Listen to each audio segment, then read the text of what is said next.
Hello there and welcome to this latest edition of 5RoundMMA. My name is Alex Ramirez. Alongside me is Albert Tita and Guillermo here. We got a lot to talk about. UFC Fight Night, Hunt versus Bigfoot, which is some calling the greatest heavyweight fight to happen this week, I think, right? Or ever? I heard it it ranged from ever to the history, this week to this year, whatever.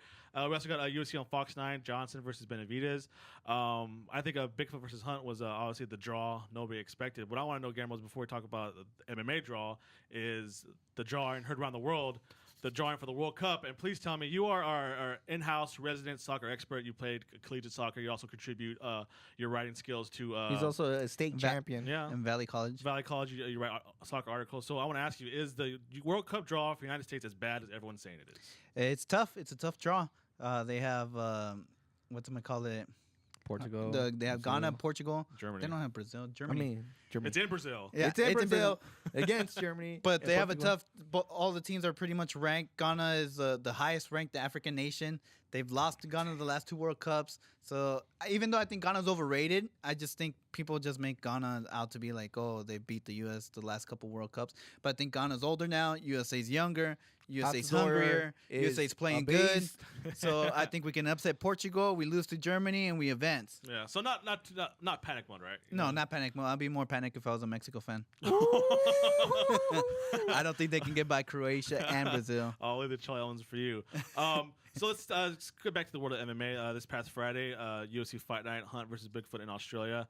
Other than the main event, did you guys see any highlights? I know your boy Ryan Bader fought. Well, first of all, I will tell you some prelim highlights, but somebody over here canceled my Fox Sports 2 and didn't even give me a heads up. So I missed a lot of the prelims. Luckily, I was able to catch that in Fox Espanol. Oh, okay. So I'm actually catching it. Right? I saw the Nam Fan fight. Mm-hmm. I mean, people thought it was alternate cool. channels. I don't know why he's making a big deal on FS2. You still watched it, right? Anyways, before we get to the bread and butter, Clint Hester did have an impressive performance. If you guys remember, he was in the Ultimate Fighter, and he did fight Dylan Andrews, who has a win over my boy Poppy. And so, was that saying? Is that like big? That's saying something. Is that a That's big saying notch in your something. belt? I think Albert's just a big Nam fan. Where did Nam Fam come out? So he was making a big deal of not watching the prelims. Anyways, okay, continue.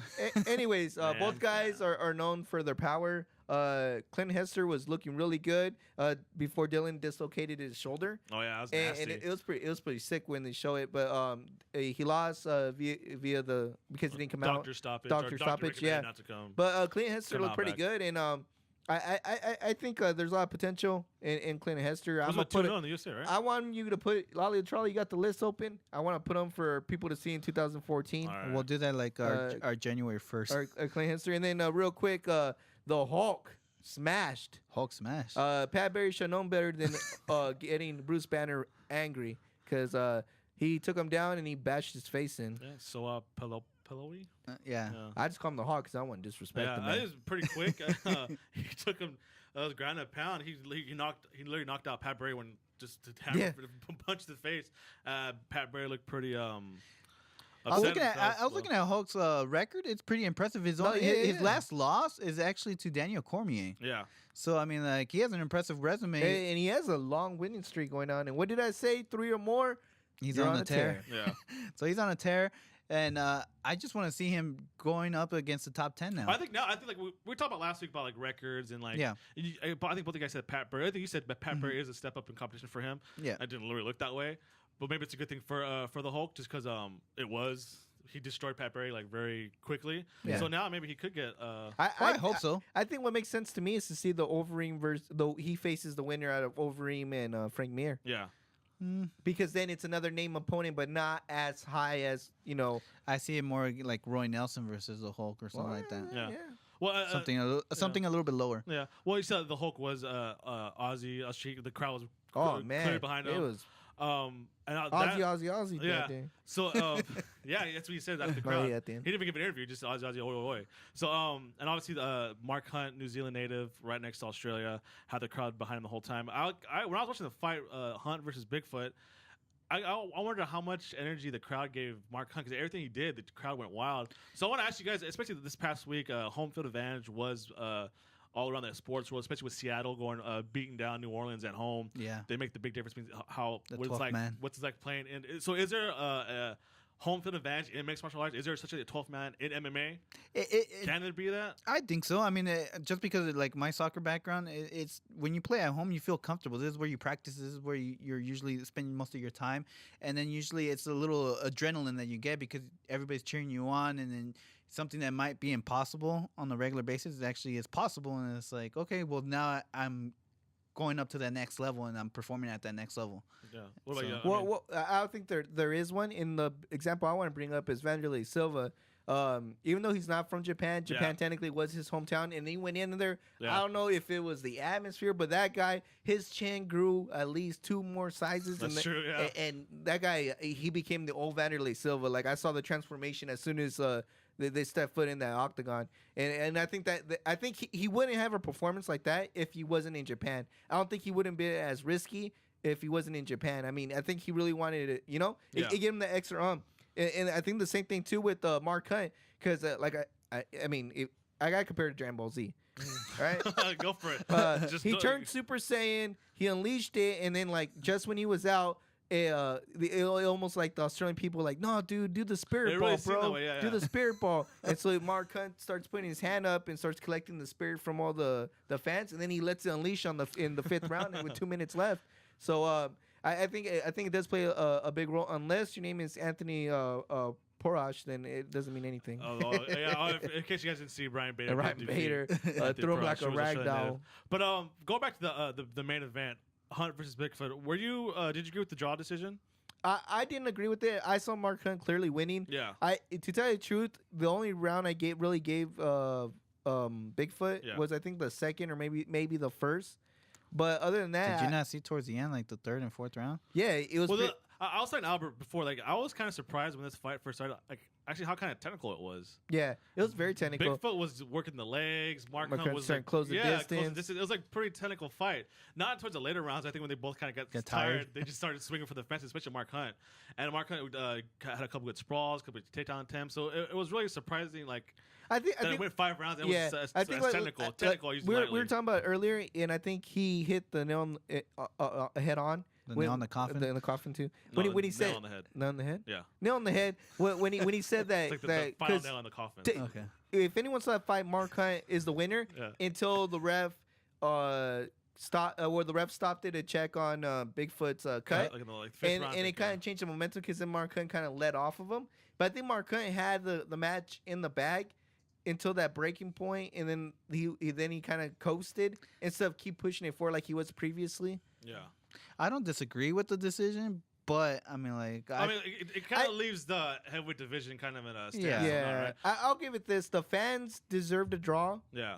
But I think someone should have been declared a winner. Yeah. Well, I think the legend of Mark Hunt still continues to grow. Oh, yeah. And, like, obviously, this showed Bigfoot does have heart still. Just like Goku. So it's kind of like they're still at a standstill. Like you said, Bigfoot didn't go down in when he lost to Cain Velasquez, right? Mm-hmm. So it's a draw, so he kind of is the exact same spot as we are. So. Hey, but my beef with you guys is never did we mention Shogun Rua. What's the is there something to mention? Oh, he fought. Huh? Yeah, he fought. He he beat James Tahuna. Isn't he supposed to be James Tahuna? Yeah, he's supposed to be. So that means he deserves another step relevant, and he's a step in competition. You said yourself last week that there's no point for him to be in the light heavyweight division.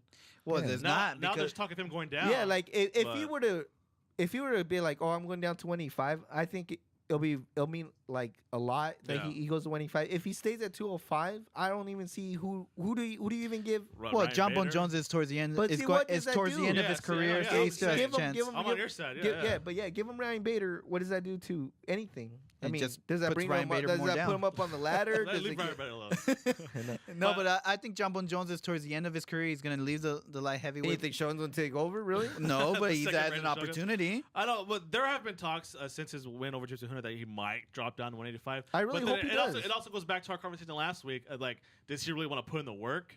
Because how many times have we heard say, "Oh, that's not the show"? Yeah, because I think if you look at Shogun's body, you're like, dude, he can easily be like more fit and easily get to 185. Does he want to? And then right now, the weight class to be is 185. It's starting to become one of the best weight classes in the UFC. But is there any final thoughts on UFC Fight Night? Well, just like Mexico's World Cup fate, this segment is over. Dang! There you go. So coming up, we'll talk some UFC on Fox 9. Stick around. Please visit FiveRoundMMA.com on our social media on Twitter, Facebook, and Instagram. FiveRoundMMA.com. All right, this Saturday, UFC returns back to the mothership on the main Fox network, UFC on Fox 9. And Fox goes back to their original format, showing only one fight. Really? Yeah, I think they're only going to show the main fight, Demetrius Johnson versus just Benevidez. Oh, wow, that's first. How do you know? I got inside scoop, but no, I'm just kidding. I think that's the way they've been promoting. Anyway, every time I see the commercials and stuff like that, No prelims. It says prelims on Fox Sports 1. Yeah, and then it says then catch the main event on Fox. Probably, I don't know.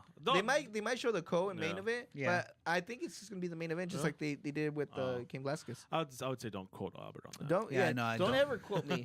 Don't you dare quote me.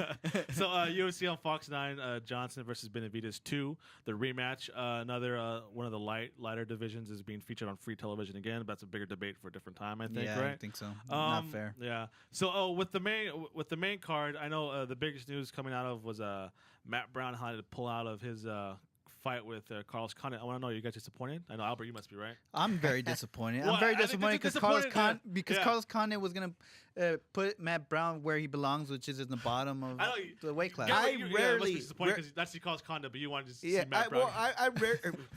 I rarely agree with Guillermo, but I 100% agree with them. But that's because Carlos Condit is my second favorite fighter. Yeah, the only reason I was looking for this was because I wanted Matt Brown to be put in his place. All I gotta say is I'm calling out Rory McDonald. He could have taken the fight against Carlos Condit to avenge his loss, and he didn't. I know. If he already got booked, he's gonna fight Damian Maia. But supposedly he has this hatred towards Carlos Condit, and yet he didn't step up. Oh wow! Sorry, he didn't step up in 3-day notice. So Matt Brown pulls out 2 herniated discs in his back.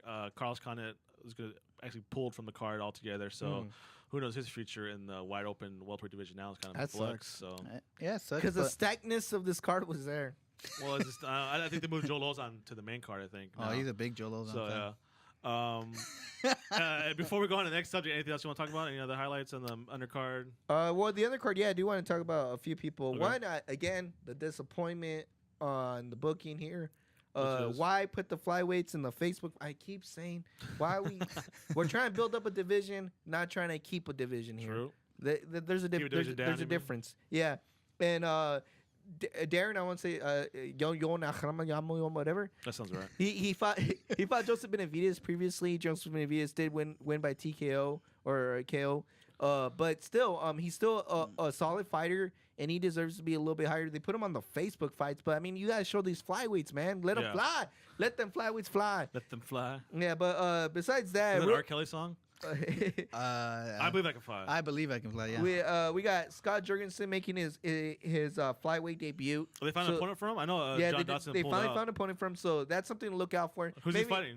Some guy named Zach Makovsky. Okay. But again, we're hoping for a better matchup, but still, John Dodson pulled out due to injury, so it's still pretty important to see how he does in flyweight. The other thing was Bobby Green. We got Bobby Green fighting. Bobby Green's rising up quick. Yep, and he's fighting against Pat Healy. So I think that I love the way. I mean, for once they're doing booking right, because I want to see Bobby Green excel, but in a steady pace. I don't want to there's sometimes when you see like a bright star, and they kind of just feed him to the wolves, and sink or swim, right? So Pat Healy, I think is perfect matchup for him. I think if Bobby Green wins this, though, I mean, like he has to be thrown into the wolves. I'm pretty sure the next step up, but I'm saying as his progression in UFC, I think it's been the perfect progression. Yeah. And again, so that's another guy to check out real quick.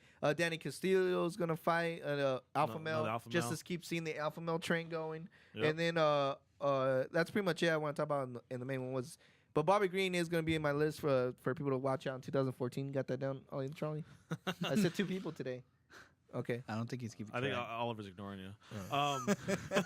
So, obviously, Joe Lozon, Mac Danzig. I think Chad Mendez is also on this card too, right? Yes, we got Chad, Money, it's basically Money, Mendez. It's an alpha male card. Yeah, let's keep it real. Yeah. Let's keep it real. It's in Sacktown. It's in their backyard. The alpha dogs are in town. But speaking of Sacktown, I'll talk about the California kid for a little bit. This would be his 5th fight, I think, this year. Yeah. 4th or 5th fight. With the unification bout coming next year, Dominic Cruz and Renan Barao coming up shortly. But Faber's lost to both those guys. Other than a paycheck, what is Faber fighting for?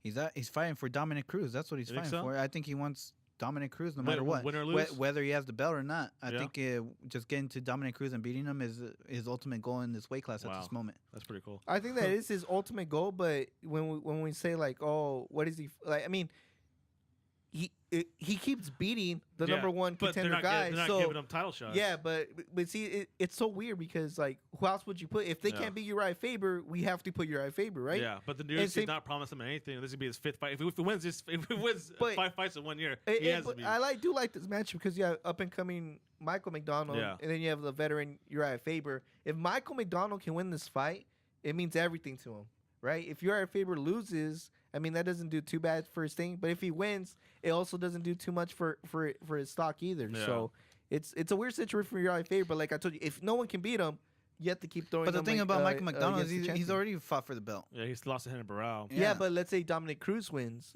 But that's the only what if scenario for Michael McDonald, because would you really want to see the second fight between Henry Barao and I would. I think Michael McDonald. Well, I think Michael McDonald did a good job. The first round you said was really key for the Michael McDonald fight, right? And he did what he did. He rocked Henry Barao, but I knew if he took him to later rounds, I think Henry Barao would have showed that he's the most experienced, the more experienced fighter. Yeah, Henry Barao sees the type of fighter he gets more comfortable. Yeah, as the fight goes on. Yeah. So it wasn't that Michael McDonald had, even though he got finished, it wasn't like he had a bad performance. Yeah. And he's still young, and I think he still needs a couple more fights, but I think he's still there to. I think it's worth the rematch. Let me ask you guys this question: who has a better chance of winning that belt, Michael McDonald or Uriah Faber? Wait, who's the champion? It doesn't matter either or. Well, I mean, we've seen Henry Barao's face both men already. Yeah, he's beat them both. Dominic Cruz is the only question. But I'm just saying, who has the better chance of dethroning either Henry Barao or Dominic Cruz? I would have to say Uriah Faber. Uriah Faber.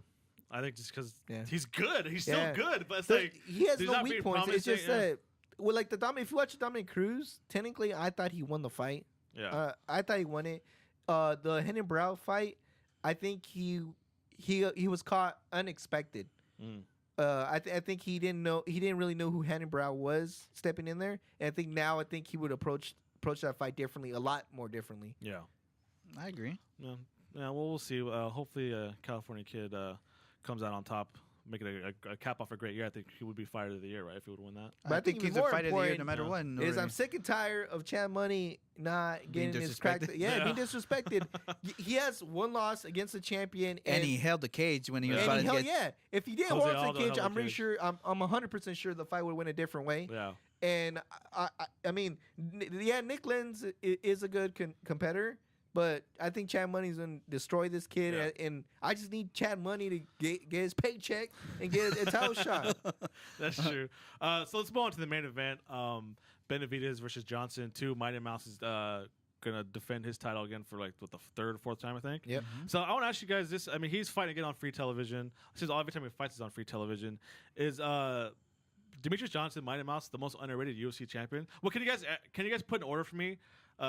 Your pound for pound list, each champion, like who's number 1 through 8. So who's 3?